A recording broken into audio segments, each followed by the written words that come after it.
Eh bien, amis, bonjour et bienvenue à cette nouvelle conférence théosophique organisée par les étudiants du Centre théosophique de Lyon en partenariat avec d'autres centres théosophiques, puisque nous avons pour habitude de mutualiser les moyens et de nous entraider entre centres théosophiques, entre loges unies des théosophes.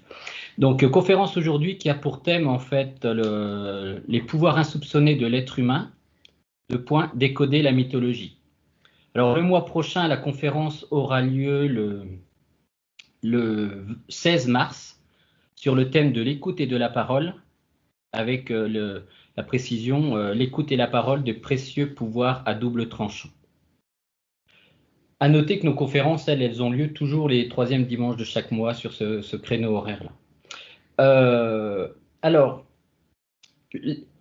comme possibilité aussi que vous avez pour découvrir et approfondir cette théosophie, après on vous dira quelques mots un petit peu sur ce qu'est cette théosophie et au travers de la déclinaison un petit peu de notre programme, mais comme autre possibilité pour découvrir et approfondir cette théosophie, donc en plus des conférences, vous avez la possibilité de venir étudier avec nous à l'occasion de nos réunions d'études. Donc elles ont lieu les mercredis soirs de 18h à 19h à la librairie de Reims, donc le 25 rue Bugeaud à Lyon, et en parallèle sur un canal de discussion dédié Skype. Donc si vous êtes intéressé, que vous n'êtes pas référencé, n'hésitez pas à vous manifester, puisque ce sont deux démarches à notre sens différentes. Donc la demande de référencement pour une conférence ne fait pas forcément l'objet d'un référencement pour les réunions d'études. Donc il faut effectivement refaire une démarche dans ce sens-là. Alors, comme à l'heure actuelle, nous sommes en train de terminer La lumière sur le sentier que Mabel Collins a écrit en 1885, sous une certaine inspiration, on va dire. Donc on est en train de terminer la section, enfin la petite portion qui est consacrée à karma. Donc il nous reste encore une ou deux séances. Et ensuite après, on va passer à l'étude en fait d'un ouvrage en fait essentiel de l'océan de l'enseignement de la théosophie, parce que bien souvent on dit que on conseille aux personnes qui seraient intéressées pour découvrir cette théosophie de s'imprégner de l'océan de théosophie et de la clé de la théosophie. Alors l'océan de théosophie, on l'a déjà étudié sur Lyon, et là on va démarrer en fait là, à partir de 15 jours, à peu près dans 15 jours, on va démarrer la clé de la théosophie. Donc voilà, et puis après, on va avancer petit à petit. Ça va nous occuper un certain nombre de semaines, voire même d'années, puisque c'est quand même un ouvrage qui est très très très grand et qui est écrit sous la forme de questions-réponses. Alors, ce qui est intéressant à ce niveau-là, c'est que c'est des questions qui ont été posées justement et qui permettent de pouvoir, sous l'angle en fait de questions que tout un chacun peut être en capacité de se poser, de pouvoir préciser un certain nombre de notions, de thèmes, et de préciser un petit peu ce qu'il peut y avoir comme profondeur derrière cet enseignement de la théosophie. L'océan de théosophie, lui, va offrir un peu une vision un peu synthétique de ce que peut être l'enseignement de la théosophie. Et puis, il y a différents ouvrages aussi qu'on étudie bien souvent aussi, bien régulièrement, qui ont un caractère un peu plus ésotérique, qui sont justement La lumière sur le sentier, la Gita et La voie du silence. Tous ces ouvrages, en fait, ce sont des ouvrages qui peuvent aussi nous permettre, en fait, de comprendre un peu le cœur de ce message théosophique. Comme autre possibilité aussi que vous avez pour approfondir cette théosophie, c'est la possibilité de l'étudier chez vous, à votre rythme, par le biais d'un cycle d'études. Alors ce cycle d'études qui est composé de 10 thèmes et de 15 thèmes 15 questions par thème, donc vous avez la possibilité d'avancer petit à petit à votre rythme chez vous. Alors ce qui est important, c'est quand même de vous faire référencer, donc n'hésitez pas à rentrer en contact avec un centre théosophique, même si c'est plus Paris qui gère cet aspect-là. En tout cas, on saura vous router vers les bonnes personnes. Mais ce qui est intéressant, c'est quand même de se faire référencer pour être inscrit dans cette base de données. Et ensuite, après, vous mettez le temps que vous mettez pour répondre au thème 1. Il y a des suggestions de réponses qui vous sont faites en retour. Et puis ensuite, le thème suivant, et ainsi de suite. Donc ça peut être une façon aussi de pouvoir approfondir cette théosophie chez vous, à votre rythme, en fonction de votre disponibilité. Mais ce qui nous semble intéressant quand même, c'est au travers d'une démarche et de la volonté de vouloir étudier aussi au travers des réunions d'études, c'est le fait qu'il puisse y avoir une émulation et de pouvoir s'enrichir collectivement en fait autour de ces écrits théosophiques. Alors à noter que le centre théosophique de Lyon fonctionne suivant les mêmes principes qu'une loge unie des théosophes, c'est-à-dire sur le principe du volontariat, du bénévolat, de la gratuité de ses activités. Ça, c'est des choses qui sont importantes pour nous.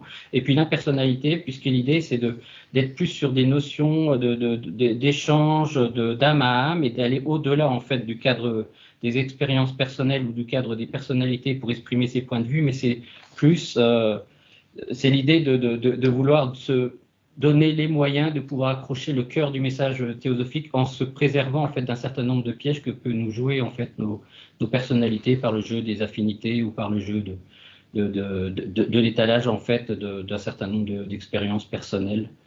Voilà. Alors maintenant la théosophie. Qu'est-ce que la théosophie? Alors la théosophie, on en entend parler au travers différents moyens. Il y a plein d'éléments sur les sites internet que vous allez pouvoir trouver, mais on va vous donner quelques sites internet qui peut être intéressant à aller approfondir. C'est le site donc de espacetheosophie.fr qui relate les activités de Dijon et de Lyon, sur lequel il y a un certain nombre d'écrits en ligne, etc. Les activités des groupes de Dijon et de Lyon.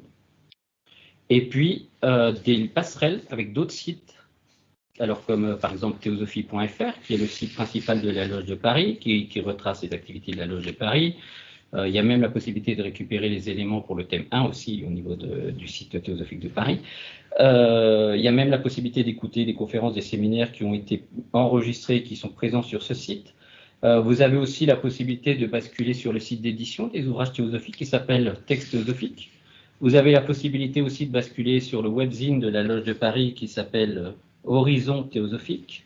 Et vous avez la possibilité aussi de basculer sur les chaînes YouTube en fait qui ont été créées et qui hébergent en fait un certain nombre de conférences au niveau de YouTube. Donc il y a conférences théosophiques, la théosophie de Blavatsky, et puis il y a le site, la chaîne en fait consacrée à la Loge unie des théosophes de Paris. Donc tous ces moyens en fait vous permettent de découvrir et d'approfondir cette théosophie qui est en fait cette connaissance de toutes les lois, qu'elles soient de nature psychique, spirituelle, physique, etc. Donc présentes dans la nature et dans l'homme, avec cette logique en toile de fond que nous fonctionnons et que nous évoluons dans un cosmos, c'est-à-dire dans quelque chose d'organisé par des grandes lois de la nature, avec un dessein divin derrière, avec toute une logique d'évolution spirituelle en fait, et de pèlerinage de l'âme, puisque pour l'enseignement de la théosophie, nous sommes avant tout des âmes engagées dans un vaste processus d'émancipation de la conscience. Donc, voilà. Voilà en gros ce qu'on pouvait vous dire. Alors, on va vous donner le condensement de la conférence de cet après-midi. On va juste préciser, pendant qu'on y pense, que la conférence est enregistrée. Donc, merci à chacun de ne pas forcément chercher à toucher au bouton enregistrement. Cette conférence va être hébergée sur la conversation pendant une durée de 30 jours. Et ensuite, après, à l'issue de l'exposé, il va y avoir une réponse par un panel d'étudiants en théosophie, parmi lesquels va se trouver le conférencier. Et donc, pendant une petite demi-heure, et tout cela va nous emmener jusqu'à 16 heures. Alors, juste avant d'écouter cette conférence, on va procéder à une petite lecture, afin de se mettre un petit peu dans l'ambiance. Alors, c'est une lecture qui est issue de la Bhagavad Gita. Alors, la Bhagavad Gita, on la connaît tous, c'est un moment bien précis en fait de cette grande épopée de l'Inde qui est le Mahabharata, et qui est écrit autour d'un dialogue entre un dénommé Krishna et un dénommé Arjuna, entre un conducteur de char et un guerrier qui s'apprête à rentrer en combat contre un certain nombre de membres de sa famille. Et donc, et là, c'est un extrait du chapitre 4 qui traite en fait de la consécration par la connaissance spirituelle. Alors, là, c'est Krishna qui parle au départ. Cette doctrine inépuisable de yoga fut enseignée jadis par moi à Vivasva. Vivasva l'a transmis à Manu, et Manu la fit connaître à Ishvaku. Et en se transmettant ainsi de l'un à l'autre, elle fut connue par les Rajarji. Puis, à la longue, l'art puissant se perdit dans le cours des temps, aux persécuteurs de tes ennemis. C'est la même doctrine inépuisable, secrète et éternelle que je t'ai communiquée aujourd'hui, puisque tu es mon fidèle disciple et mon ami. Et Arjuna ensuite lui dit, Puisque ta naissance est postérieure à celle de Visvasva, comment puis-je comprendre que ce fut toi le premier instructeur de cette doctrine? Alors, il faut bien évidemment y mettre toute une dimension symbolique. Il ne faut pas forcément y voir un dialogue entre deux personnes, mais on est plus sur un dialogue entre un aspect inférieur de nous-mêmes avec notre pôle spirituel. Et voici ce que répond Krishna, et après on va laisser la place au conférencier. Tous deux, moi et toi, avons passé par de multiples naissances. Les miennes me sont connues, mais toi, tu ne les connais pas les tiennes. Bien que je sois non né des sens immuables et les seigneurs de tout ce qui existe, néanmoins, en dirigeant la nature qui est mienne, je n'ai uniquement par ma propre maya le pouvoir mystique de la soi-idéation, la pensée éternelle dans le mental éternel. J'apparais parmi les créatures, au fils de Bharata, chaque fois que la vertu décline et qu'il y a une nouvelle éruption de vice et d'injustice dans le monde.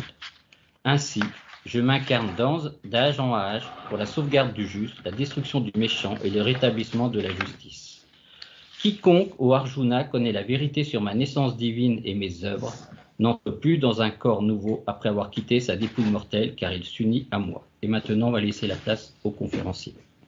Merci. Voilà, le sujet qu'on va aborder aujourd'hui, c'est celui des pouvoirs de l'être humain dans une dimension peut-être insoupçonnée et en rapport avec la mythologie, voir comment la mythologie va nous aider à éclairer certains aspects de l'être humain.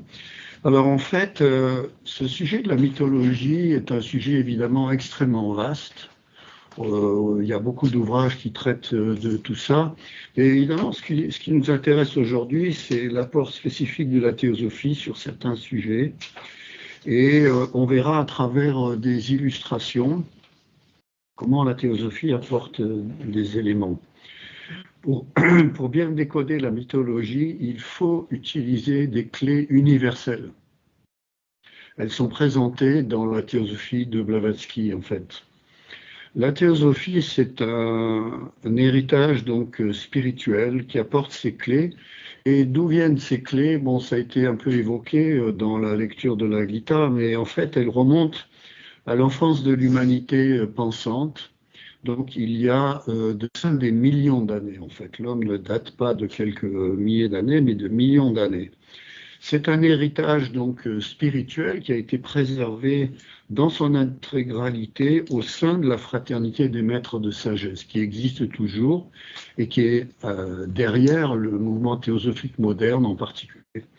En fait, on peut dire que ces maîtres de sagesse sont entièrement versés, ça c'est ce qu'a dit Madame Blavatsky, dans cette connaissance primordiale et qui sont ces vérités éternelles. Donc vrai à tout moment, tout instant. Et régulièrement, des sages et des philosophes ont présenté ces vérités éternelles au sein de l'humanité, dans la mesure de la capacité de compréhension des hommes. Ça, évidemment, c'est très important, parce que l'humanité est passée par des stades, alors avec différentes langues, différents contextes, différentes époques, et ça a donné naissance à différents systèmes philosophiques et courants religieux, en fait. Ces vérités, il faut aussi le souligner, ont été présentées au sein des religions à mystère, comme par exemple en Grèce, en Égypte, en Inde ou dans d'autres civilisations. Il y avait dans ces religions à mystère, il y avait ce qu'on appelle les mystères mineurs qui représentaient de manière théâtrale, en fait, une instruction pour le public. C'était les pérégrinations de l'âme humaine, donc dans son pèlerinage de vie en vie, puisqu'on parle dans ce contexte-là de réincarnation, évidemment.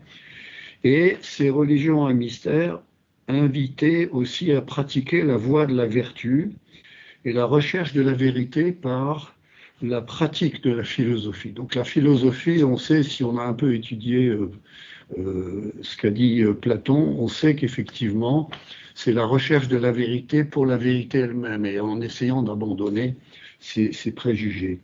Les initiés des mystères majeurs, eux, recevaient les clés de ces vérités éternelles et des explications évidemment philosophiques concernant ces lois de la vie et de la nature. Alors aujourd'hui, ce qui nous intéresse, ce sont quelques exemples. En fait, on va prendre 3 exemples de mythes et on va essayer d'apporter un éclairage théosophique sur ces sujets. On va parler donc successivement de Gilgamesh et de sa quête d'immortalité. On va parler aussi du mythe d'Eros et de Psyché. Bon, il y a déjà eu des conférences là-dessus, mais c'est intéressant effectivement de prendre cet exemple. Et puis aussi de Castor et Pollux. Madame Blavatsky en parle dans le 2e volume de la doctrine secrète, et c'est très intéressant l'éclairage qu'elle apporte, qui n'est pas forcément l'éclairage que l'Antiquité apportait, et évidemment elle donne des clés d'ésotérisme qui sont très intéressantes pour comprendre aussi comment on décode à la lumière de ces clés universelles ce mythe de Castor et Pollux. Alors, d'abord, on va s'intéresser à l'histoire de Gilgamesh. En fait, Gilgamesh, l'épopée de Gilgamesh, ça remonte au 2e millénaire, enfin d'après ce que l'on sait, hein, qui ont été retrouvés sur des tablettes, en fait, de l'histoire de la Babylonie, la Mésopotamie, en fait. Et Gilgamesh, c'était donc dans ce récit un héros, un roi de la cité d'Uruk, en fait. Et c'était un personnage qui était particulièrement, qui se comportait de manière très tyrannique envers ses sujets. Donc il est campé de cette façon, et en particulier, bon, par rapport aux femmes de son royaume, et puis les hommes qui étaient obligés de se dévouer à construire ces murailles autour de la cité d'Uruk, en fait. Et donc, ça a déclenché effectivement des plaintes de la population de cette cité, et ils se sont plaints au grand Dieu, en fait. Et donc, du coup, les dieux en question ont décidé de défier, en fait, Gilgamesh, donc qui était un peu un tyran, en lui envoyant, et pour juguler ses excès, en lui envoyant un rival, en fait, qui a été appelé Enkidu. Et ce rival a été créé par une déesse, en fait, dans les déserts autour. Et il avait au départ une vie un peu sauvage. Finalement, une courtisane de la cour de Gilgamesh s'est approchée de lui, l'a converti, etc., finalement, aux pratiques de la civilisation de l'époque. Et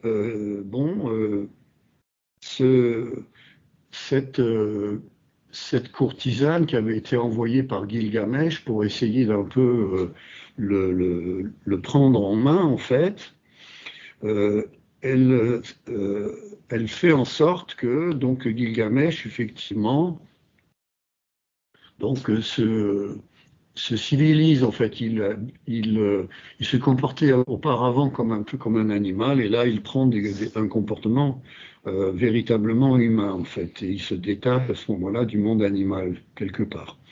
Donc cet Enkidu, qui est le nom de ce 2e personnage, il se rend à Uruk, et là il s'aperçoit, il prend conscience des excès de Gilgamesh, et donc il va le défier comme un peu un espèce de rival. Et finalement, cette rivalité va, donc là on passe évidemment les détails, hein, parce que c'est très très détaillé dans ce mythe, autant qu'on en est effectivement des restes. Et il va faire en sorte que les deux protagonistes, en fait, donc Gilgamesh et Enkidu, vont se transformer, au lieu de rivaux, en des amis très, très serrés, en fait, très, très étroits. Alors, par la suite, Gilgamesh, en fait, va entraîner Enkidu dans une aventure. Donc, ils vont ensemble, dans la forêt des cèdres, défier le géant Humbaba, qui était donc le gardien des lieux. Et tous les deux, évidemment, sont des hommes un peu vaillants, en fait, hein, qui ont beaucoup de force, etc. Et ils parviennent plus ou moins facilement à terrasser ce géant. Alors, de retour à Uruk, en fait, Gilgamesh s'aperçoit que la déesse Ishtar, en fait, Ishtar, c'est l'équivalent de Vénus ou d'Aphrodite, en fait, chez les Grecs, en fait. Hein. Très important parce que il faut noter que Aphrodite, en fait, c'est la déesse qui représente la loi d'harmonie, comme on trouve dans la voie du silence, cette idée de la juste place de toutes les choses, en fait. C'est en fait ce qui va permettre d'illustrer l'équilibre, la juste place pour toutes les choses, effectivement. Et là, elle essaye donc d'amadouer et de gagner le cœur de Gilgamesh, en fait, cette déesse Ishtar, ou Vénus si on veut, mais Gilgamesh la rejette violemment. Donc, évidemment, cette déesse s'en trouve évidemment vexée, donc elle se plaint à son père, le dieu principal, majeur, Anu. Et donc, finalement, ça va amener ce dieu à l'autoriser à défier donc Gilgamesh en amenant dans la cité de Uruk le taureau céleste, en fait, un taureau céleste, et qui va être lâché dans la ville. Et bon, il va faire évidemment de grands dégâts. Et c'est là où ça va être un défi pour Gilgamesh et Enkidu. Enkidu et Gilgamesh ont été évidemment là depuis cette période, donc très liés. Et on va voir effectivement où ça va les amener. Mais là, ils arrivent à tuer donc ce taureau céleste qui était effectivement une épreuve assez importante puisqu'il venait effectivement du ciel. Et c'est évidemment un nouvel affront pour la déesse Ishtar, pour celle qui essaye de maintenir la stabilité, voilà. Alors, cette déesse va faire en sorte que, donc Ishtar va faire en sorte que Enkidu, le compagnon, celui qui est devenu l'incontournable compagnon de Gilgamesh, va mourir en fait. Et ça, c'est une phase très importante dans l'épopée de Gilgamesh parce que Gilgamesh s'appuyait effectivement sur son compagnon et il s'aperçoit que là, il réalise vraiment ce qu'est la mort en fait. Et c'est une épreuve très très douloureuse pour Gilgamesh, perdre ce compagnon que finalement les dieux ont décidé de faire mourir parce qu'ils avaient affronté, défié à nouveau la déesse Ishtar. Donc effectivement, il y a une solidarité divine derrière en fait. Alors, Gilgamesh prend conscience à ce moment-là, évidemment, de sa fragilité, du fait qu'il est en position de faiblesse par rapport à cette idée de la mort. Et donc, à partir de ce moment-là, il va se lancer dans une espèce de pérégrination, il va errer effectivement dans les espaces désertiques pour partir à la recherche au bout du monde. Alors bien sûr, il y a beaucoup de détails qui sont donnés, de tout ce qui est traversé. Ça ressemble un peu aux pérégrinations de Ulysse, en fait, dans le retour à Ithaque, en fait. Et on voit bien, il y a beaucoup d'épreuves. Mais finalement, ce qui va intéresser Gilgamesh, c'est d'essayer de retrouver celui qui s'appelle Uta-Napishtim, qui était un être devenu immortel et qui était un survivant du dernier déluge, en fait. Alors, il va essayer de trouver ça, Pourquoi? Parce que, effectivement, cette Uttanapishti est un être qui était devenu immortel, en fait, donc qui avait effectivement, qui était passé par une histoire similaire à celle qu'on connaît de Noé. Bon, on pense que l'histoire de Noé dans la Bible, en fait, a été effectivement préfigurée dans ces écrits babyloniens ou acadiens, en fait. Et donc, c'est l'histoire de Noé qui doit construire un bateau, qui doit effectivement prendre toutes les formes de vie, les semences, etc. Et puis, donc, qui est dans le bateau pendant 6 nuits et 7 jours. Et puis ensuite, voilà, au moment du 7e jour, il ouvre un peu, donc son bateau a flotté, effectivement. Et puis, il ouvre une des fenêtres, effectivement, voilà. Et puis, il envoie un oiseau. Et puis, finalement, au départ, donc c'est deux colombes qui sortent et puis qui reviennent. Et puis après, il y a un corbeau qui part et puis qui ne revient pas. Donc, ça veut dire que le déluge est terminé et la terre, finalement, est redevenue comme avant. Alors, il va donc voir cette Uttanapishti et lui demande en fait qu'est-ce qu'il faut faire pour trouver ce secret de l'immortalité en fait. Alors ce personnage lui dit effectivement qu'il ne pourra jamais atteindre vraiment l'immortalité, mais il lui dit il faut il faut qu'il aille chercher au fond de la mer, en fait, une plante particulière, une plante de jouvence qui apporte effectivement un rajeunissement.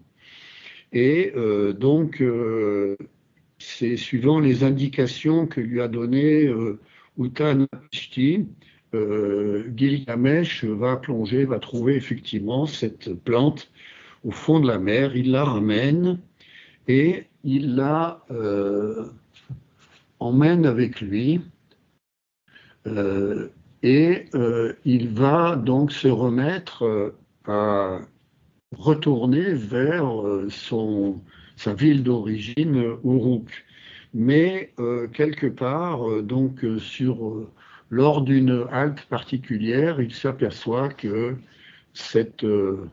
il laisse, pour se désaltérer, il laisse cette plante de jouvence, en fait, particulière, c'est magique, on va dire, et il la laisse en surveillance, et c'est un serpent qui va la dérober, et du coup, il va être démuni, donc, et effectivement, il ne pourra pas atteindre cette immortalité avec ça, en fait. Donc, il revient dans son royaume, à la cité de Uruk, en fait, mais l'histoire se termine par le fait qu'effectivement, il a fait un peu comme Ulysse, qui est fort de ses expériences, en fait, et il a accumulé toute une richesse à travers effectivement ses pérégrinations. Et là, c'est ce qui va lui permettre d'être dans une position beaucoup plus sage par rapport à la vie. Alors évidemment, on a l'impression que ça en fait donc un homme capable de guider plus, on va dire, beaucoup mieux l'humanité en tant que donc dans sa position de roi de la cité d'Uruk.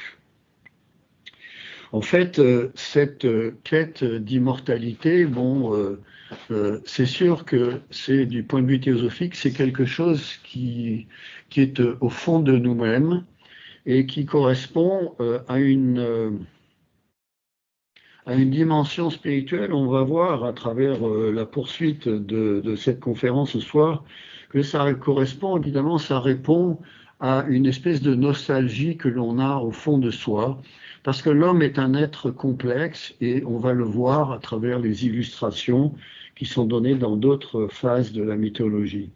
Donc l'immortalité, elle est quelque chose qui doit être conquis et qui n'est pas forcément gagné d'office en fait. Évidemment, la théosophie nuance ça et on va voir un peu, on va prendre la mesure de cette nuance au travers des exemples qui sont pris, qui vont être pris maintenant.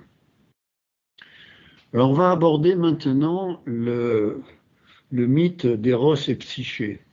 Ça vient du livre des Métamorphoses d'Apulée, en fait, donc un ouvrage écrit par donc Apulée, qui était effectivement un philosophe platonicien, et qui a écrit ce livre, qui est un petit peu écrit sur un ton un peu facétieux, mais en fait c'est vraiment le seul récit que l'on trouve complet de cette histoire d'Éros et Psyché.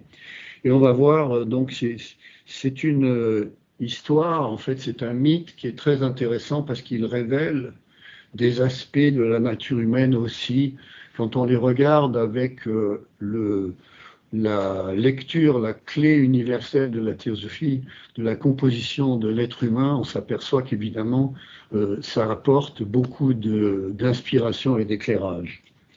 Alors, c'est un mythe qui est un peu long, on va essayer de ne pas se perdre trop dans les détails, mais alors, la Psyché, donc, c'est une princesse terrestre, mais qui était d'une beauté qui était très très grande, qui était parfaite en fait. Du coup, elle a éveillé la jalousie d'Aphrodite en fait. Aphrodite Vénus, c'est l'Aphrodite grecque dont on a parlé tout à l'heure. Et Aphrodite, on l'a dit, rappelons-le, c'est cette déesse qui représente cette dimension de l'ajustement parfait des choses en fait, et c'est ces lois de rétablissement de l'harmonie. Et c'est un peu aussi un aspect qui est en rapport avec la loi karmique, évidemment.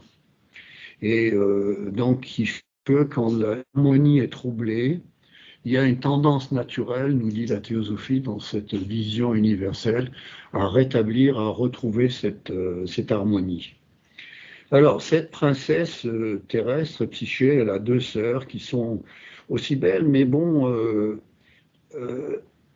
Psyché, en fait, a un petit souci, c'est que Psyché, donc, contrairement à ses deux sœurs, ne trouve pas d'époux. Alors, évidemment,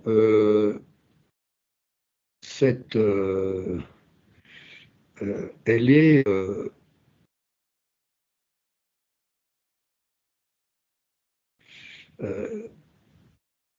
cette déesse, donc Aphrodite, en fait,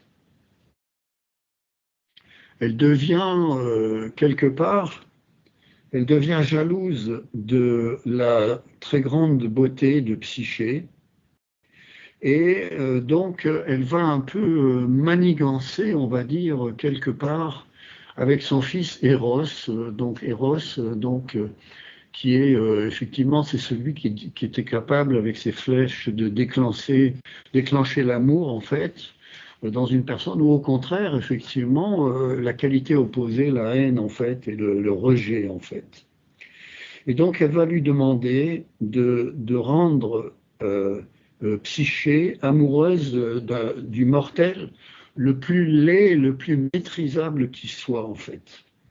Alors, Eros, donc le fils de Aphrodite, en fait, essaye de remplir sa mission du mieux qu'il peut, mais finalement, en se blessant avec l'une de ses flèches, il tombe lui-même amoureux de Psyché. Alors là, évidemment, on va pas dire c'est le drame, mais c'est le grain de sable dans la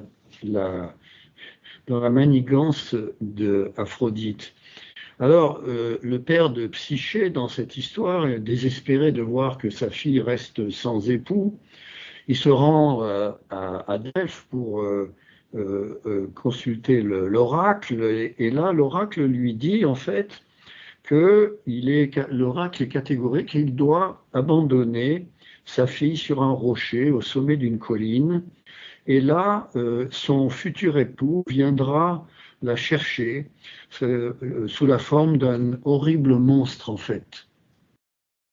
Alors, résigné, donc le père de Psyché exécute les ordres divins et il abandonne sa fille à ce destin funeste, en fait. Bon.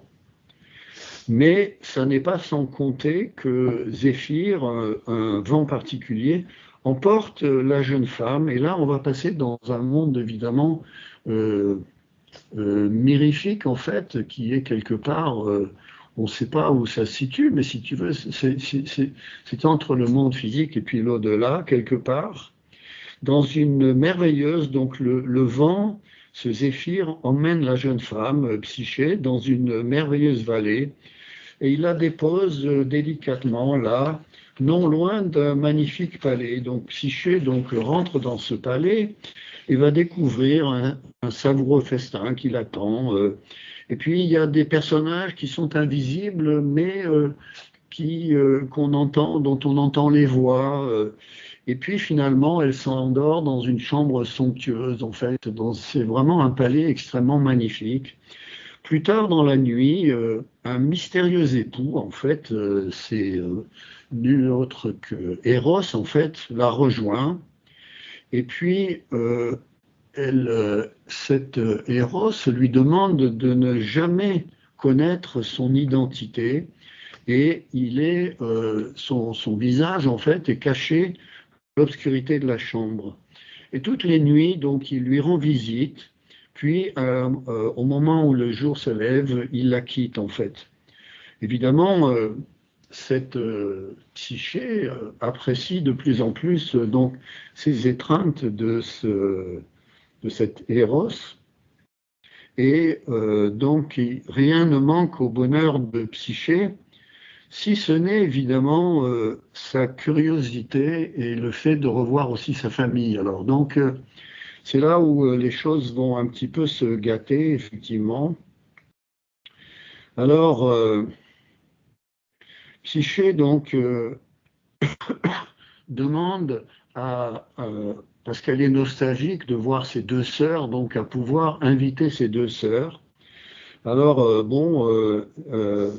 Zéphyr amène donc les deux sœurs au palais d'Eros, mais elles sont extrêmement jalouses, ces deux sœurs. Elles sont très jalouses de Psyché.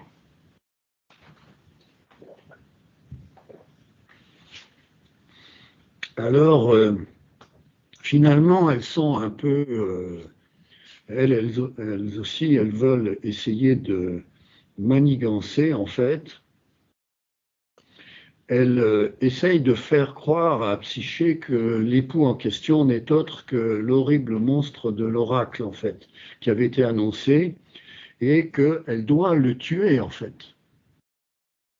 Moins d'être dérobée, en fait, par lui. Donc, évidemment, la jeune fille se laisse un peu manipuler, et puis pendant que son amant, en fait, est endormi, elle allume une lampe à huile pour essayer de voir quel est le vrai visage de cet amant. Et il se trouve que, évidemment, elle est émerveillée par le visage de cet Eros, évidemment, qui est quelque chose de plus fantastique qu'elle ait jamais vu, en fait.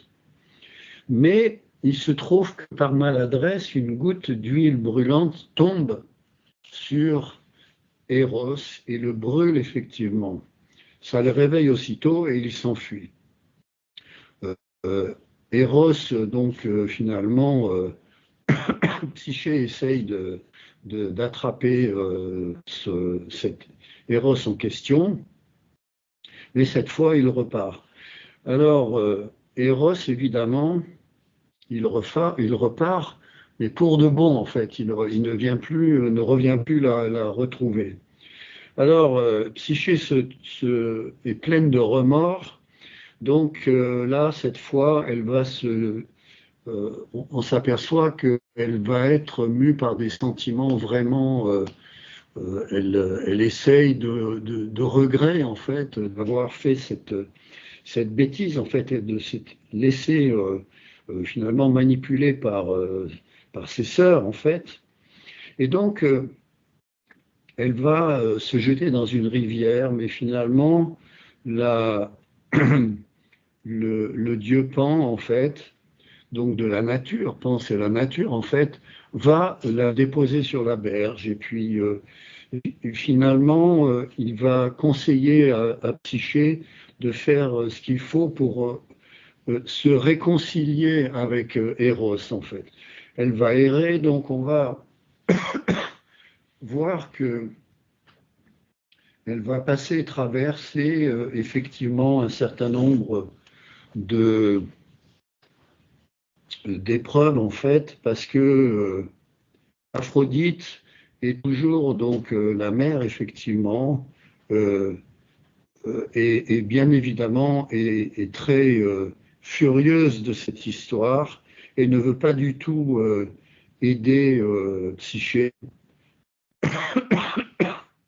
Et donc, elle va faire en sorte que Psyché soit refoulée et ne sache plus où aller. En fait, elle erre, pardon, et pour essayer de calmer finalement la colère d'Aphrodite. Alors, cette pauvre Psyché, donc, est soumise à des épreuves.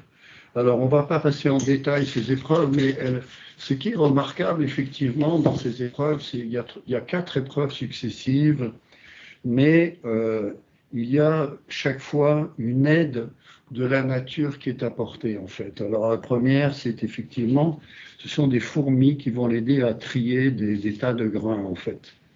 La deuxième, c'est, en fait, il faut ramener la laine des brebis de la toison d'or. Alors, finalement, le soleil va l'aider par des indications pour trouver dans quelle direction se trouve la toison d'or. La troisième épreuve, effectivement, il faut rapporter de l'eau du Styx. Et là, c'est Zeus qui est pris de pitié. Pardon, ça c'est l'embrayage. Zeus est pris de pitié, effectivement, de Psyché et décide de l'aider en envoyant son aigle pour remplir une fiole de l'eau du Styx. Et puis ensuite, il la donne à la jeune femme. La dernière épreuve, et là c'est aussi caractéristique effectivement, c'est il faut ramener une parcelle, une partie de la beauté de Perséphone en fait. Perséphone, c'est l'épouse de Hadès, donc c'est la reine des enfers en fait, hein, du monde d'en bas. Épuisée, Psyché est à nouveau donc tentée d'arrêter finalement, de renoncer à tout et de mettre fin à ses jours.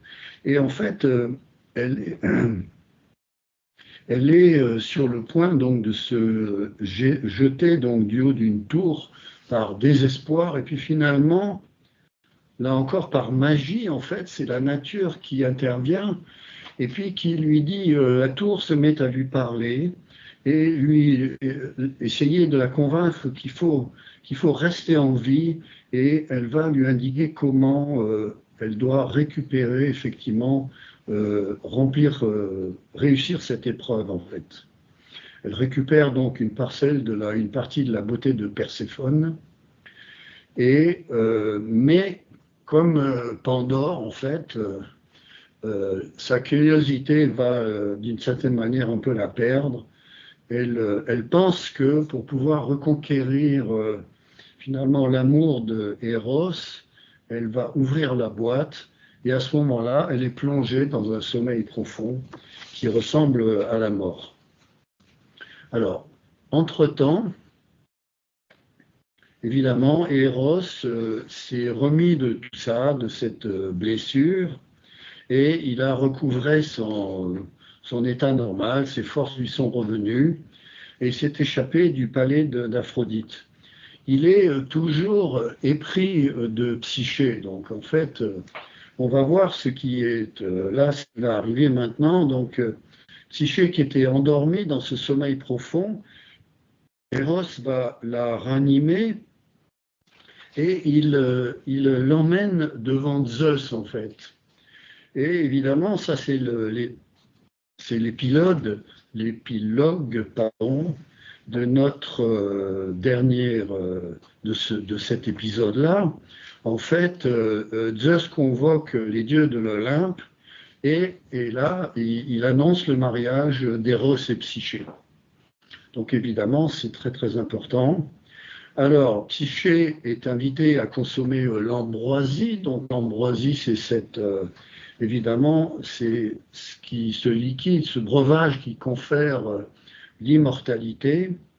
Et à ce moment-là, le dieu, et donc c'est-à-dire Eros, et puis la nouvelle déesse Psyché, sont unis en présence de tout le Panthéon. Et évidemment, comme toutes ces occasions, un merveilleux festin s'ensuit. Et puis ensuite, Psyché donne naissance à une fille qui est le plaisir. Voilà. Et ils sont réunis pour l'éternité. Alors évidemment, ça c'est un thème intéressant, parce qu'on peut voir derrière ces deux personnages de Héros et Psyché. Héros est le fils direct d'Aphrodite, alors que Psyché est la représentation sur la terre, effectivement, et on peut voir les deux aspects de l'âme humaine, en fait. On va dire le manas supérieur, c'est-à-dire l'aspect qui va être en rapport avec cette dimension de Aphrodite, c'est-à-dire effectivement cette loi d'harmonie de la nature, et puis l'aspect qui lui est actif sur la terre et qui effectivement doit passer par ces épreuves, mais en même temps, notons-le, avec le soutien de la nature. En fait, dans des moments critiques, la nature est là. Et c'est vrai que l'aspect, disons, incarné de l'âme humaine que représente Psyché, effectivement, est évidemment clé pour comprendre le fruit de ces expériences humaines et comment finalement cette dimension-là va être immortalisée et unie à Eros qui, lui, est déjà au départ un personnage divin, en fait, éternel, en fait. Alors, donc, si on veut, c'est une représentation symbolique de cette dualité dans l'homme, de l'aspect permanent, éternel, et de l'aspect, effectivement, humain. Alors, il y a un autre mythe qu'on va évoquer maintenant, qui est celui de Castor et Pollux. Alors, il y a plusieurs versions de ce mythe de Castor et Pollux. Il y a des... Dans la mythologie grecque, évidemment, c'est toujours très, très foisonnant et suivant les auteurs, suivant si c'est Homère, Hésiode, etc., ou d'autres, il y a différentes versions, mais dans la doctrine secrète, Mme Blavatsky, dans le deuxième volume, nous donne une interprétation extrêmement métaphysique et qui rejoint notre préoccupation de cette vision de Eros et Psyché, en fait. Elle nous dit qu'il faut prendre en considération la version de Pindare, en fait, donc qui était un auteur latin, qui va nous parler donc de Léda, donc qui s'est unie, parce que là encore il y a plusieurs versions, mais Léda a donné naissance, entre autres, à Castor et Pollux, mais en s'unissant dans la même nuit à Pindare d'un côté. Donc, c'est-à-dire Pindare, c'était un roi humain, en fait, grec, et puis à Zeus, qui était Zeus, le père des dieux, mais qui, lui, évidemment, avait pris la forme pour s'unir à Léda d'un cygne, en fait. Donc, dans l'histoire, la version de Pindare, on nous dit que Castor est le fils du mortel Pindare et Pollux, celui de l'immortel Zeus, en fait. Et on voit bien, effectivement, mais ce sont évidemment des frères jumeaux, parce qu'ils ont la même mère, effectivement, qui est Léda. Alors, dans l'histoire, donc, on passe les détails, mais effectivement, Castor et Pollux, donc, il y a une histoire de rivalité à propos de troupeaux, etc. Et donc, Castor et Pollux, d'un côté, se battent contre leurs cousins, en fait, c'est Lyncée et Idas.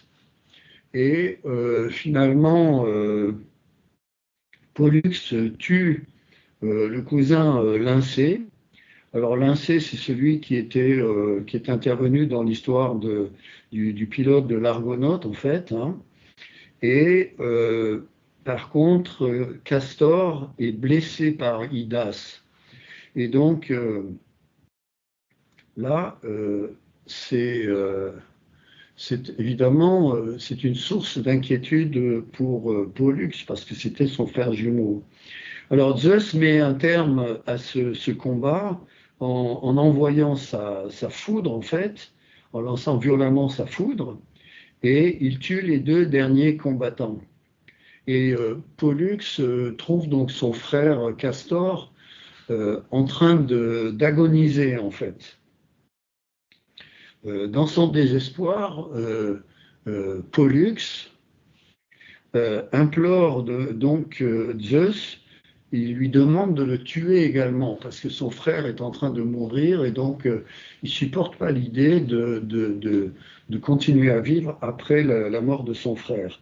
Alors Zeus lui dit, bah, en fait, tu ne peux pas mourir, en fait, entièrement. Pourquoi parce que tu es d'une race divine, en fait. Tu es déjà toi-même un être immortel. Donc, mais Zeus lui donne un choix. Il lui dit, soit Pollux, tu demeureras immortel, vivant éternellement dans l'Olympe, soit il pourra partager le destin de son frère en toutes choses. Et là, évidemment, ça donne un indice. Il devra passer la moitié de son existence sous la terre, donc c'est-à-dire en rapport avec le monde terrestre et l'enfer en fait, et l'autre moitié dans le demeure céleste, c'est-à-dire en fait dans l'Olympe. Alors Pollux accepte cet arrangement, cette semi-immortalité, qui doit être également partagée par Castor. Et donc les deux frères jumeaux, donc dans cette version, vivent alternativement, l'un pendant le jour et l'autre pendant la nuit. Donc évidemment, c'est intéressant parce que ça évoque évidemment, ça fait penser à l'homme pendant sa vie de veille, pendant le jour, et puis qui est représenté par Castor, en fait, qui est le fils de Pindare, c'est-à-dire en fait de cette d'ascendance humaine, en fait. Et puis Pollux, qui lui vit effectivement pendant la nuit, en fait, alternativement. Et ça fait penser évidemment au sommeil profond, en fait, où là, nous plongeons dans nos racines spirituelles. Alors, Madame Lasky dit, effectivement, c'est intéressant parce que ça évoque cette naissance, l'histoire de l'humanité dans les premières phases, quand l'humanité est devenue une humanité consciente, en fait. Elle dit, donc dans le langage théosophique, c'est une référence à la troisième race, en fait, qui est cette étape par laquelle l'humanité est passée, mais qui a été une étape charnière. Elle dit, dans la première partie de la troisième race, l'homme est mortel, c'est-à-dire il est inconscient dans sa personnalité, et il n'y a rien en cette personnalité qui puisse lui survivre, et c'est la dernière personnalité, partie de la troisième race qui devient immortelle dans son individualité, parce que à cause du cinquième principe de l'homme, c'est-à-dire en fait ce qu'on appelle le principe pensant, qui est appelé à la vie par les dieux qui l'animent, donc il y a effectivement ce partage de cette essence déjà différenciée qui va allumer effectivement comme une bougie à un feu central qui va allumer ce principe pensant qui était latent dans l'homme. Et donc, dans la deuxième partie ou la dernière partie de cette troisième race, effectivement, commence ce processus d'animation. Et c'est ça, effectivement, qui va permettre donc de créer la situation qui est décrite. Alors, elle fait le commentaire suivant. Elle dit, c'est Pollux, tandis que Castor représente l'homme personnel, mortel, un animal pas même d'un genre supérieur lorsqu'il est détaché de l'individualité divine. Et ce qui est Pollux, c'est effectivement la partie immortelle. Des jumeaux en vérité, séparés pour toujours par la mort, à moins que Pollux, qui est mu par le fait d'être le gémeau de cette paire, en fait, n'accorde à son frère mortel, qui est moins favorisé, une partie de sa propre nature divine et l'associe ainsi à sa propre immortalité. Donc en fait, cette idée, donc il y a deux choses en fait qui sont mises en avant dans cette histoire. Il y a d'abord l'alternance du jour et la nuit. En fait, effectivement, c'est Castor qui est actif pendant le jour et c'est Pollux qui représente cette vie de l'âme humaine pendant le sommeil profond. Et puis, il y a le fait que l'immortalité appartient effectivement à Pollux, qui a été acquise par la personnalité qui va pouvoir, on va dire, comme l'explique Madame Blavatsky dans La clé de la théosophie, apporter effectivement sa moisson, sa contribution pour l'assimilation à l'homme permanent, l'immortalisation d'une partie qui vient quelque part de Castor, mais qui va bénéficier de la nature divine propre associée à Pollux en fait. Donc c'est intéressant de voir comment il y a ces deux aspects. Alors, donc là, on a évidemment survolé ces trois. Bon, ce sont des exemples qui ont été pris pour apporter un peu d'éclairage spirituel à l'aide des clés universelles que la théosophie donne. Alors, par rapport au véritable pouvoir de l'homme, quels sont ces véritables pouvoirs de l'homme en fait? Ces pouvoirs, bon, évidemment, il ne faut pas confondre les pouvoirs spirituels éternels. Et là, on a des exemples à travers la mythologie. On voit bien qu'il y a toujours les dieux qui sont là et qui sont évidemment en rapport et qui pilotent la vie sur Terre. Et ces pouvoirs spirituels sont éternels, qui représentent la source. Et puis, il y a les reflets dans les pouvoirs psychiques inférieurs qui, eux, sont temporaires de ces pouvoirs éternels. Au début de la Voie du silence, du premier traité, du premier fragment, Madame Blavatsky dit qu'effectivement, il faut faire attention, il ne faut pas confondre les pouvoirs inférieurs, psychiques, qu'elle appelle l'idée inférieure. Donc, bien sûr, on pourrait développer plus cette notion de pouvoir. Il y a une clairvoyance spirituelle qui est de nature vraiment éternelle, alors qu'il y a une clairvoyance qui représente la capacité de voir dans la lumière astrale, mais qui effectivement relève du monde psychique, et donc qui est par définition temporaire. Ça veut dire qu'elle n'est pas forcément quelque chose qu'on va emporter en tant que trésor qui est immortalisé. Alors pourquoi ces choses sont possibles? Parce que nous sommes effectivement liés à la divinité intérieure. Il faut voir l'homme comme un embryon divin en fait, qui est suspendu au soleil spirituel commun, on appelle ça le soleil central en fait, par qui vient effectivement, il est relié par le fil de la vie, et par qui vient en fait la vie, la conscience, la lumière en fait. Donc en fait, notre pouvoir de conscience qui prend une tournure particulière au moment de cette fin de cette troisième race, qui prend cette notion de conscience réfléchie, conscience de soi, en fait, elle est portée par cet éclairage intérieur, en fait. Parce que s'il n'y avait pas cet éclairage intérieur, voilà, on serait comme un animal, en fait. On serait une personnalité mais qui n'aurait pas ces potentialités de semer, effectivement, par cette composante intérieure qui se réfléchit, des actions qui sont effectivement méritoires et capables d'être assimilées, effectivement. Donc l'homme est un rayon de ce soi un et universel, en fait. Alors on peut dire que c'est évidemment très important de comprendre l'aspect spirituel de l'homme. Quand on parle de quels sont les pouvoirs insoupçonnés de l'être humain, en fait, tous les pouvoirs de la nature sont potentiels en nous. Parce que nous sommes un embryon, on l'a dit, mais on le répète, nous sommes un embryon divin qui doit se développer. Donc tout est déjà là, mais en potentialité. Certains aspects, comme la volonté, est déjà présente. La conscience du bien et du mal, en fait. L'intuition spirituelle, tout ça, c'est déjà là, mais ça n'est pas développé autant que ça pourrait l'être. Il faut donc notre destinée, dit la Bhagavad Gita, qui a été citée en introduction, en fait, notre destinée est divine par essence, donc il faut effectivement, la Gita parle d'un destin divin, donc nous sommes des dieux en formation grâce à la réincarnation et au progrès spirituel. Donc cette double polarité que l'on a entre Castor et Pollux, en fait, Castor va semer, mais en fait il va immortaliser pendant l'assimilation que Pollux va faire. Effectivement, c'est intéressant à garder en tête.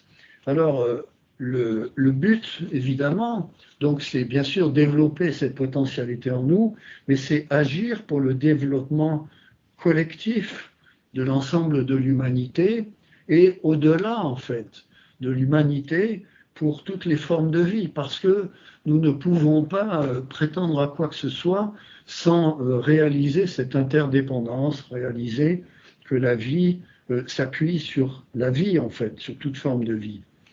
Alors bon, on va laisser la place pour les questions, mais en fait, en conclusion, donc, la mythologie, on a donné juste quelques fragments très très modestes, effectivement.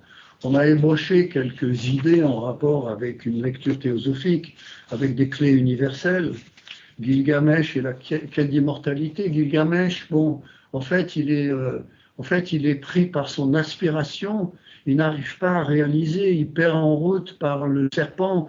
Alors évidemment, on peut méditer sur ce que représente ce serpent. Ça peut être vu sous la forme de la lumière astrale, c'est-à-dire en fait le serpent des passions qui vont lui dérober effectivement son pouvoir de concentration et lui faire perdre le fil de ce qu'il pourrait effectivement faire valoir en lui, et qui est, parce qu'il est potentiellement comme ce personnage qu'il a rencontré, qui était le rescapé du déluge, en fait. Donc il a potentiellement, effectivement, cette immortalité en lui. Eros et Psyché, on a évoqué les deux aspects du manas supérieur et du manas inférieur, mais sous la houlette d'Aphrodite qui, effectivement, gère effectivement l'harmonie, et donc on peut dire c'est l'expression des répercussions du karma dans les actions, effectivement, du monde humain, et puis Castor et Pollux sur les aspects donc du sommeil et de la veille, et puis la possibilité, effectivement, d'aller au-delà et de semer, effectivement, des graines d'immortalité. Alors, pour terminer, on va rappeler ce passage de la Voie du silence, qui est une illustration de du fait que nous sommes cet embryon divin à l'intérieur. Alors, on dit dans la Voie du silence, fuis l'ignorance et fuis également l'illusion, détourne ta face des tromperies du monde, méfie-toi de tes sens, ils sont faux. Mais à l'intérieur de ton corps, tabernacle de tes sensations, cherche dans l'impersonnel, l'homme éternel, et l'ayant trouvé, regarde en dedans, tu es Bouddha. Voilà. Merci pour cette conférence. Donc nous allons passer à la phase de questions-réponses jusqu'à 16 heures. Donc, vous avez plusieurs possibilités pour poser vos questions, donc soit de manière orale, n'hésitez pas à privilégier la manière orale, ou alors de manière écrite sur la conversation. Donc, y a-t-il une première question en fait?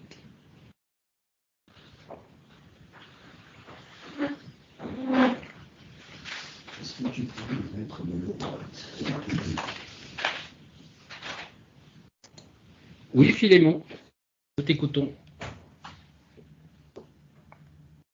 Oui, on a l'impression que Castor et Pollux doivent travailler main dans la main, l'un pour l'autre, pour avoir accès à cette immortalité. La question est de savoir à quel moment ce travail devient intéressant, ou plutôt conscient.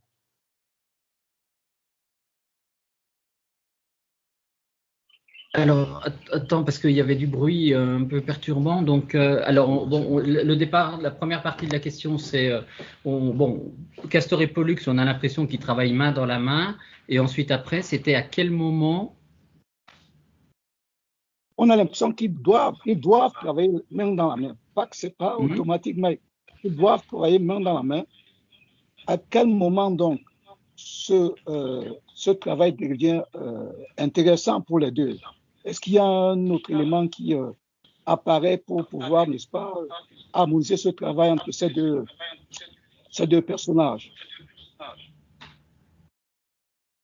Quel événement ou quel élément, à un moment donné, peut apparaître pour faire prendre conscience, en fait, qu'il y a une nécessité de travailler main dans la main entre Castor et Pollux, c'est ça? Oui, c'est bien ça. D'accord. Alors, tu veux commencer ou je commence?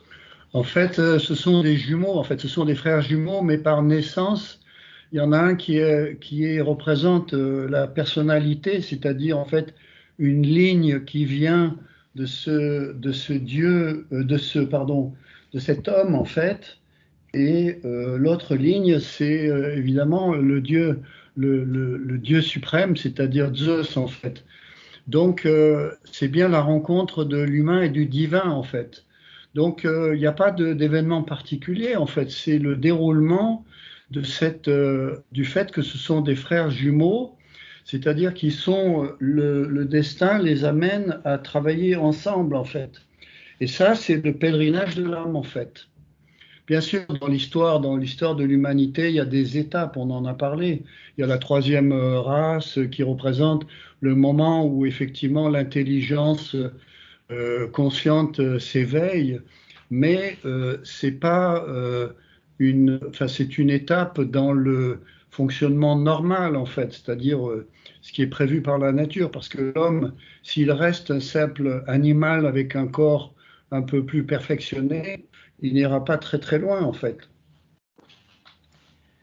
Donc, alors dans la même lignée en fait, mais alors bon, on a compris au travers de la suggestion que nous sommes d'origine divine, donc il y a un aspect de nous qui, de par nos origines divines, aspire en fait quelque part à nous pousser, à nous permettre de nous émanciper, de nous réaliser spirituellement. Et de faire en sorte que nos instruments, à un moment donné, permettent en fait notre réalisation spirituelle au travers différentes phases d'activité, d'action et d'expérience engrangées dans différentes vies. Qu'est-ce qui fait qu'à un moment donné, il peut y avoir une prise de conscience ou un besoin, parce que souvent, effectivement, on le voit bien dans la vie de tous les jours, on peut se laisser porter par la vie, être fasciné par le regard extérieur de la vie et oublier le fait que nous sommes par exemple une âme.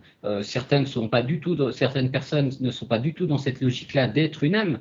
Donc on peut très bien se laisser leurrer et se laisser enfermer par la vie, embarquer par le flot de la vie, par la fascination de nos sens extérieurs, etc., le côté regard extérieur, et oublier quelque part que la vie, elle est là et elle cherche à nous enseigner des choses et elle cherche à nous permettre de nous réaliser au travers des opportunités qu'elle nous offre. Qu'est-ce qui fait qu'à un moment donné, il y a cette connexion? Peut-être que par le biais de cette conscientisation et de la construction d'instruments intérieurs de par une recherche, de par une méditation, de par des connaissances en fait engrangées qui fait que derrière on s'est posé un certain nombre de questions existentielles. Peut-être que ce sont des épreuves de la vie.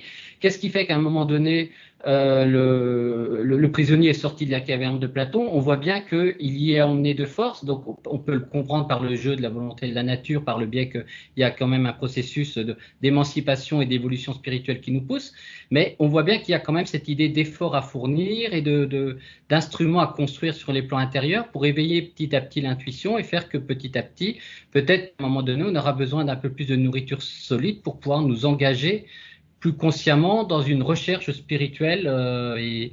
Enfin, c'est des éléments de réponse qui sont apparus par le biais de la question. Je ne sais pas si Jean-Pierre. Oui, Maria Stella a une question. Nous t'écoutons. Oui, merci. Je trouvais que ce mythe était un peu loin justement de ce que je peux comprendre de la réalité qui m'entoure.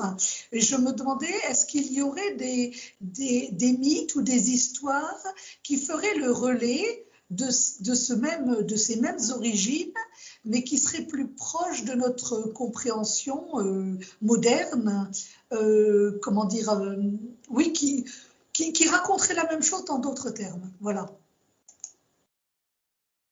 De quel mythe? Par rapport à quel mythe? Castor et Pollux? Oui, enfin, tout ce qui a été évoqué là, dans cet exposé, y a-t-il dans notre monde contemporain des relais, des échos de cela, en termes d'histoire? En termes disons que en termes d'histoire. Aux contes, vous voyez, des choses comme ça. Oui, mais ce qui est intéressant, c'est cette idée de. Je commence. Ouais, ce qui est intéressant, c'est dans cette idée de mythe, c'est que derrière, il faut aller au-delà, et ça a été dit dans la conférence, il faut aller au-delà de l'histoire, justement, et essayer d'intégrer, en fait, certaines données pour pouvoir décoder les choses. Et c'est justement ce qu'un enseignement spirituel va pouvoir nous apporter. Et là, pour ce qui nous réunit cet après-midi, c'est la théosophie avec cette idée de clé universelle qu'elle nous donne pour pouvoir comprendre le cœur des messages et des écrits sacrés, le cœur des mythes, aller au-delà, en fait, de l'histoire. Mais l'histoire, en fait, quelque part, elle est là pour redonner des éléments de connaissance. L'idée derrière, c'est par le biais d'un processus de maturation intellectuelle, d'essayer de comprendre en fait qu'il peut y avoir différentes clés de lecture qui va permettre de comprendre en fait le cœur des différentes histoires. Donc, parce qu'on peut rester au travers de la Gita, on peut rester au travers du dialogue d'un combat et puis d'un dialogue entre le combattant et le conducteur de char. Mais on voit bien que quand on lit, il y a quand même des aspects de nous qui nous poussent à comprendre autre chose. Et c'est un peu l'idée derrière le mythe. Et c'est pour ça qu'il a été dit à notre sens dans la conférence que, effectivement, il y a un certain nombre d'histoires dans les mythes, mais l'idée, c'est vraiment d'aller au-delà et d'essayer de voir quel est le cœur du message, en fait, que le message va porter. Et après, on va s'apercevoir que quand on va mettre un peu d'auteur, quand on va mettre un peu d'éléments de connaissance, on va s'apercevoir qu'on va pouvoir faire des liens, en fait, entre les différents mythes, essayer de voir les mêmes choses, en fait, présentées différemment, parce que quelque part, on comprend au travers de Castor et Pollux qu'il y a cette idée d'expérience engrangée, illuminée par la partie supérieure de notre être, pour pouvoir construire des instruments intérieurs et atteindre notre immortalité de conscience, en fait. Mais on retrouve ces idées-là présentées par Eros et Psyché avec ce manas inférieur à élever et à mettre au service de notre manas supérieur, de notre pôle spirituel.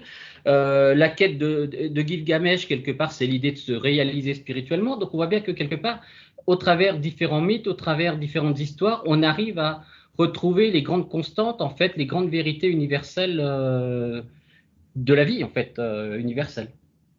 Moi, on peut rajouter que Madame Blavatsky, dans la doctrine secrète, nous met en garde parce que chaque mythe de fonction, mais de toute façon, est déclinable suivant 7 clés universelles.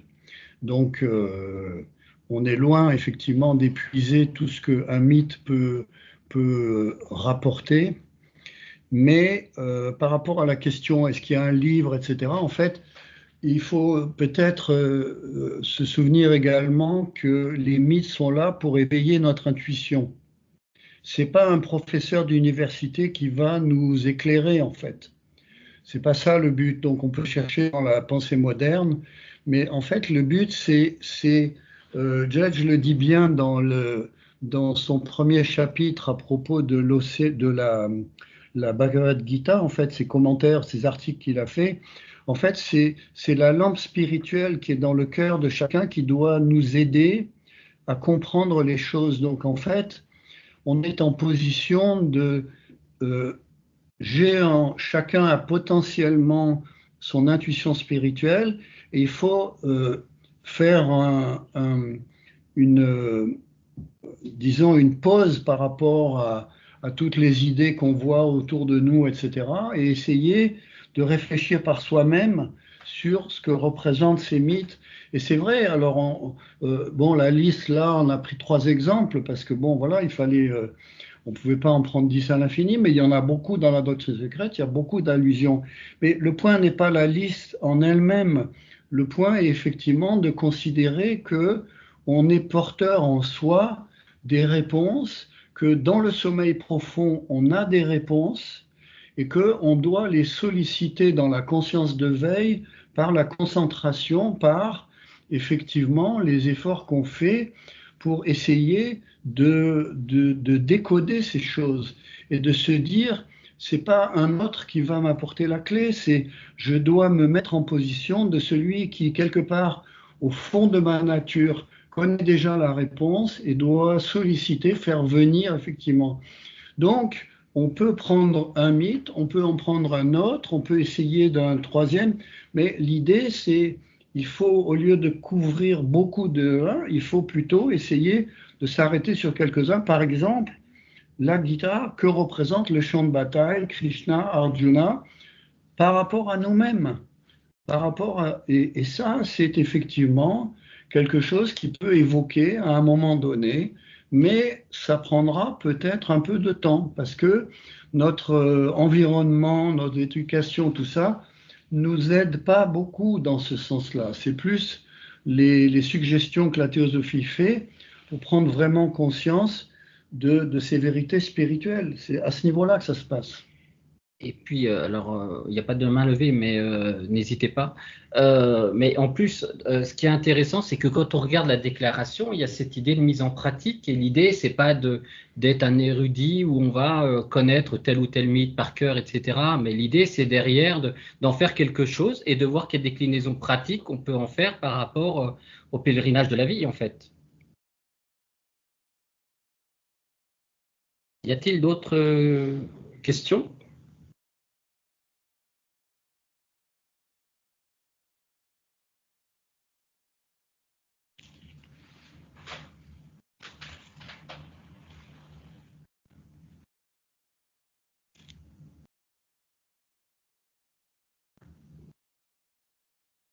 Oui, Philémon?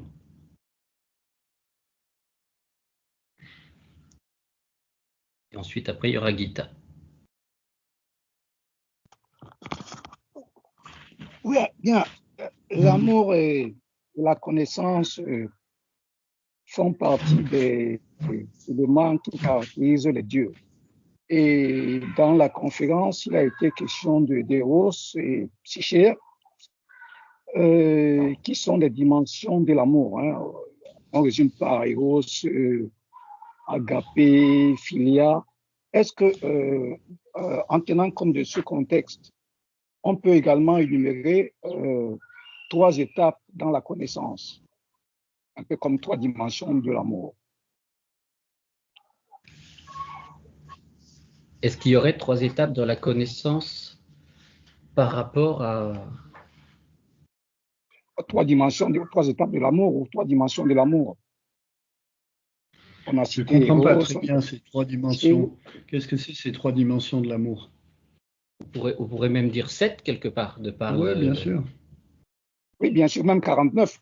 Je veux dire Eros, Agapé et Philia sont bien 3 dimensions de l'amour.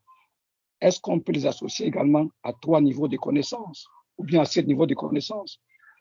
pour étendre la question.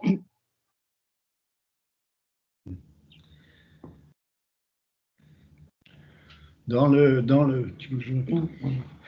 En fait, Eros, c'est le fils de Aphrodite. Aphrodite, c'est la planète Vénus, c'est-à-dire c'est la hiérarchie spirituelle qui est représentée par physiquement la planète Vénus. Et son rôle, en fait, c'est un rôle, effectivement, bon, je l'ai un peu suggéré tout à l'heure, mais on peut revenir là-dessus, mais c'est un rôle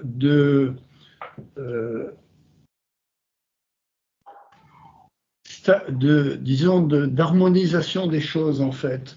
C'est-à-dire que la beauté, quand on dit la beauté, en fait, ce sentiment qu'on ressent de la beauté, de l'harmonie, de la justesse, en fait, c'est le juste, la juste place des choses dans le concert de la vie, en fait, dans la nature. Si effectivement on va contre la volonté d'Aphrodite, en fait, quelque part, ça veut dire que on se met à aller contre la volonté de la nature et on va créer de la disharmonie. Bon, maintenant, que représente Eros? En fait, Eros, c'est-à-dire c'est l'aspect actif, en fait. C'est le bras actif de Aphrodite, en fait. C'est celui qui va exécuter les ordres d'Aphrodite, en fait. C'est lui qui a effectivement les flèches.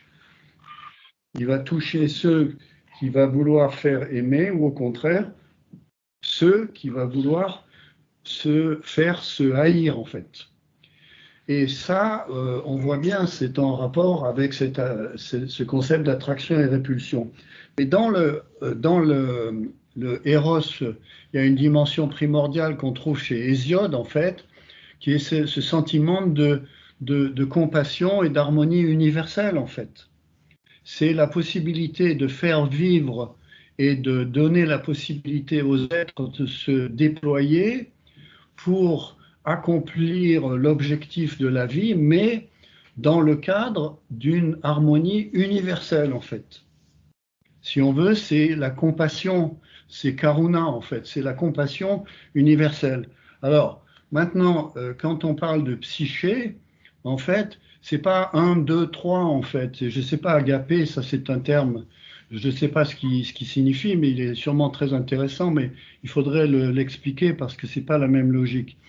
Dans le cadre de Eros et Psyché, Psyché représente, en fait, c'est la représentation dans le contexte terrestre, dans le cadre de ce mythe, hein, évidemment, c'est la représentation de ce qu'est effectivement cette aspiration à l'harmonie, mais avec les conséquences que ça peut avoir. Parce que cette pauvre Psyché, elle n'est pas sans défaut, elle a la curiosité, elle veut effectivement, elle est nostalgique de ses sœurs en fait, donc elle est attachée au monde terrestre, etc. Donc ça veut dire que elle a des qualités humaines en fait. Effectivement, les qualités humaines, c'est une dimension qui est différente de Eros, qui là, lui, agit sur un plan divin, c'est-à-dire sur le plan des lois. Donc au niveau simplement pour répondre brièvement, mais au niveau de la connaissance, en fait, la connaissance, c'est une dimension universelle qui vient effectivement par le fait que nous sommes reliés, on l'a dit, mais c'est vrai, par ce fil de la vie qui nous apporte la lumière et effectivement la vie. Cette lumière est porteur effectivement de la connaissance universelle. Nous sommes reliés à l'âme du monde. Donc ça veut dire que potentiellement toute la connaissance qui a été développée et acquise dans la conscience de ces sages, elle est potentiellement accessible sur les plans spirituels. Donc, les étapes qu'il faudrait voir dans la connaissance, c'est effectivement ce que l'homme est capable de manifester là. Alors, au niveau de sa conscience incarnée, donc c'est-à-dire le manas pris dans la conscience de veille. Et puis il y a l'aspect intermédiaire, qu'on appelle en théosophie le manas antaskarana, c'est-à-dire le pont. Et puis il y a ce qui va chercher sa source et essayer de refléter cette connaissance qui est universelle en fait. Donc c'est là où est la racine qui peut-être permettrait de voir différents degrés. Mais dans tous les cas de figure, la connaissance n'est pas autre chose que quelque chose qui est porté par des entités qui sont des étincelles spirituelles en fait. La connaissance en soi n'existe pas, c'est un concept abstrait en fait, la connaissance. Ce qui existe, c'est le développement de la réalisation de cette conscience et donc de cette connaissance en l'étant mise en œuvre à différents niveaux de l'univers. Merci pour cette réponse. Alors, comme il y a la main levée depuis… Alors, juste pour rappel, nous sommes dans un esprit impersonnel. Donc après, effectivement, on peut ressentir des choses au moment des émotions, au moment des réponses, mais c'est peut-être pas forcément l'important de l'exprimer en fait. Voilà, c'est pas trop forcément l'esprit voulu par le mouvement théosophique. Donc même si on peut être en phase et ressentir des choses par rapport à cela, est-ce qu'il y a besoin de le manifester? Est-ce que c'est pas un aspect de l'expression personnelle de quelque chose? On ne sait pas. Mais en tout cas, voilà. En tout cas, on va passer la parole à Gita pour la question.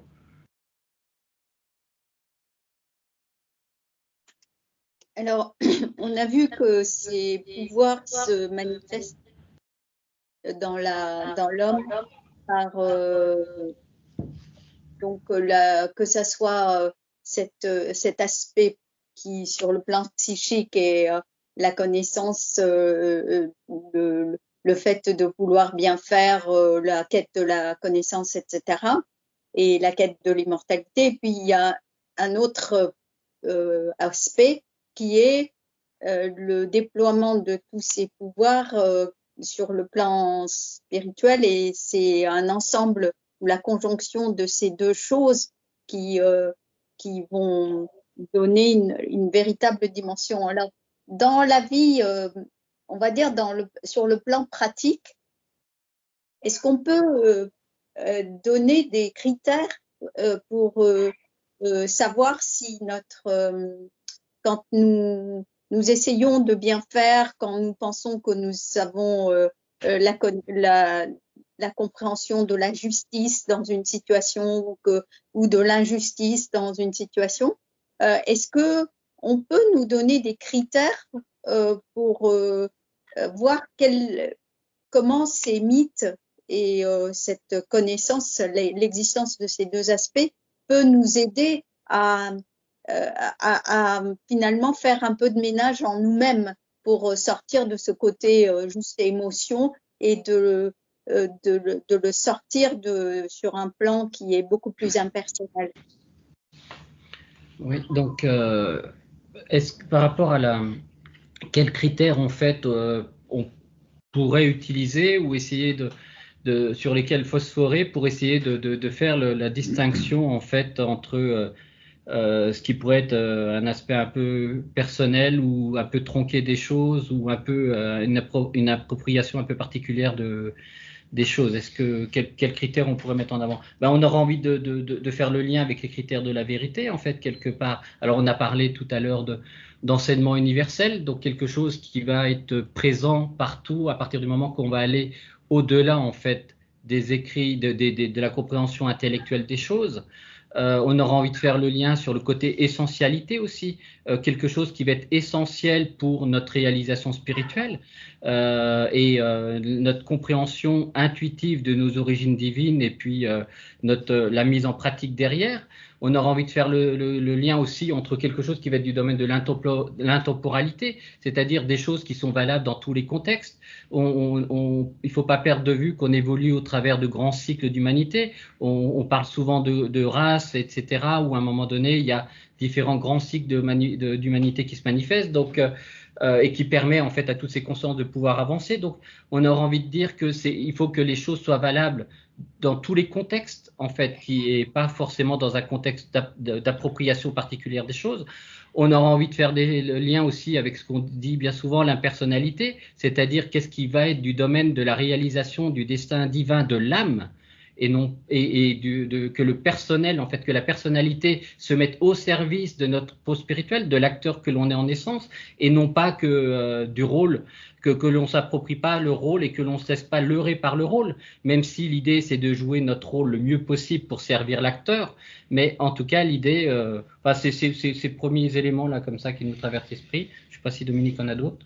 Oui, moi je pense que c'est un processus au long cours en fait. On peut répondre effectivement avec, comme ça a été fait, là, avec quelques touches, quelques repères, quelques critères, mais il faut garder présent à l'esprit, donc c'est un cheminement. La vérité, c'est un cheminement vers la vérité, on ne l'atteint jamais. Donc effectivement, la théosophie propose des repères en fait, sur lesquels on doit méditer. C'est pas juste pour... on passe 5 minutes et puis après on passe à autre chose, on passe à la vie de tous les jours.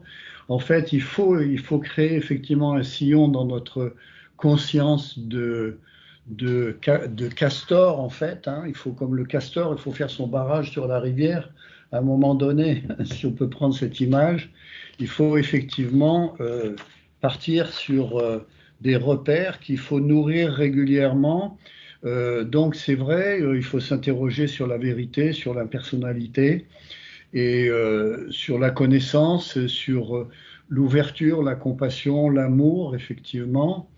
Bon, c'est quelque chose qui est très très important de voir que ça se construit au fil de la vie en fait et que on a besoin d'y revenir. Et que quand on a après des difficultés dans sa vie personnelle ou qu'on rencontre quelqu'un qui a des difficultés par les épreuves de la vie, ce réservoir peut se révéler aussi utile pour donner des suggestions sur la façon de créer des ponts avec la préoccupation de l'autre en fait. Donc c'est ça en fait, c'est une ouverture. Voilà, c'est vrai qu'il faut aussi savoir se remettre en question parce qu'on a beaucoup de conditionnements par l'environnement, par notre historique personnel, etc. Mais il faut essayer de savoir qu'on doit aller au-delà de son propre conditionnement. Oui, alors on va arriver bientôt, on arrive d'ailleurs à la fin de notre plage horaire, mais il y a deux points comme ça qui nous sont arrivés à l'esprit. Il y a l'idée de la méditation, hein, on parle bien souvent du rôle de la méditation, on parle bien souvent aussi de l'exercice sur soi, c'est-à-dire d'analyser un peu la façon dont on peut fonctionner au travers de nos interactions, interrelations. Donc, toutes ces choses-là vont nous permettre en fait de conscientiser des choses et de pouvoir mettre en pratique des choses et à la lumière et alimenté par la connaissance, nous permettent en fait de discerner en fait les éléments qui vont être du domaine de notre réalisation spirituelle et non pas du jeu de notre personnalité en fait, on aura envie de dire. Et puis ça a été suggéré dans la réponse avant, c'est aussi l'humilité, parce que l'idée c'est de se mettre au diapason de la nature et du dessein divin et du projet collectif. Donc l'idée c'est pas de se réaliser au détriment des autres, mais c'est d'une part s'analyser en toute objectivité, d'une part fournir les efforts en toute objectivité et puis ne pas se décourager quand on s'aperçoit que les choses sont un peu compliquées, et d'autre part c'est à un moment donné s'ancrer au sein de l'humanité tout entière et de jouer notre partition la mieux possible au service de l'harmonie de la nature, on va dire.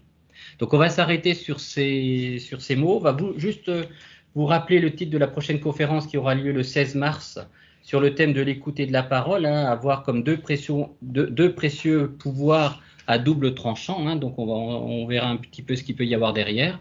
Et on va vous remercier tous et toutes pour votre participation et votre écoute. Et on va vous dire à bientôt dans d'autres réunions théosophiques. Merci. Bonne fin de journée. Merci. Au revoir à tous. Bonsoir. Merci. Bonne soirée.